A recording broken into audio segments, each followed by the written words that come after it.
बिस्मिल्लाहिर्रहमानिर्रहीम।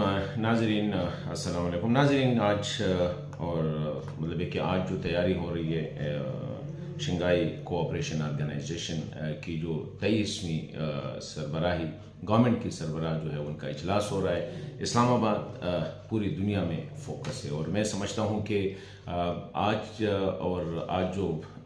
कल और परसों यानी 15 और 16 को जो अहम कॉन्फ्रेंस होगी उसके लिए अक्सर डेलीगेट्स जो है वो इस्लामाबाद आना शुरू हो गए हैं। कुछ आए हुए हैं, कुछ रास्ते में हैं, कुछ पहुंच रहे हैं, कुछ पहुंच चुके हैं।